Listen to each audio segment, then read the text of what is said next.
नमस्कार, सुहानीज किचनमध्ये आपले स्वागत आहे। आज आपण पाहणार आहोत मिरचीचे भजी। हे मिरचीचे भजी चहा सोबत किंवा टोमॅटो सॉस किंवा तुम्ही वरण भातासोबत सुद्धा खाऊ शकता। चला तर मग लगेचच रेसिपीला सुरुवात करूया। इथे मी 7 ते 8 मिरची घेतलेली आहेत, त्यांना मध्ये कट करून घेतलेला आहे आणि त्यातल्या बिया सुद्धा मी काढून घेतलेल्या आहेत, कारण ही मिरची थोडी तिखट असते। यामध्ये आता थोडे मीठ मी लावून घेते। जो मध्ये भाग आपण कट केलेला आहे त्या मधल्या भागामध्ये थोडंसं मीठ लावून घ्यायचं, म्हणजे चवीला सुद्धा मिरची छान लागते। एका बाउलमध्ये 1 वाटी बेसन घेतलेलं आहे। हे बेसन मी घरीच तयार केलेलं आहे। चवीनुसार मीठ, पाव चम्मच हळद, थोडीशी कोथिंबीर घालून घ्यायची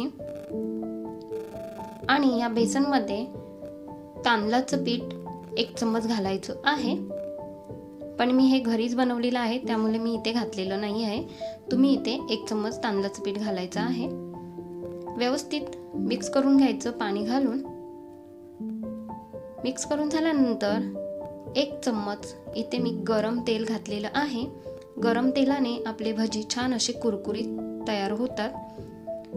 व्यवस्थित मिक्स करायचं आणि पिठाची कन्सिस्टन्सी पाहायची। छान असं घट्ट पण नाही आहे आणि सैल सुद्धा नाही आहे।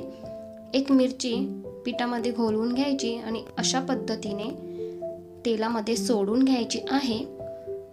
गॅसचा फ्लेम मीडियम ठेवलेला आहे आणि तेल सुद्धा छान असं गरम झालेलं आहे। सर्व मिरची तेलामध्ये सोडून घ्यायच्या। सोडून झाल्यानंतर एका साईडून तळून घ्यायच्या आणि दुसऱ्या साईडून सुद्धा व्यवस्थित तळून घ्यायच्या आहेत। इथे आपल्या मिरची छान अशा तळून झालेल्या आहेत आणि मस्त अशा दिसत आहेत। एका प्लेटमध्ये मी काढून घेते। अशाच पद्धतीने इथे मी सर्व मिरची तळून घेतलेल्या आहेत।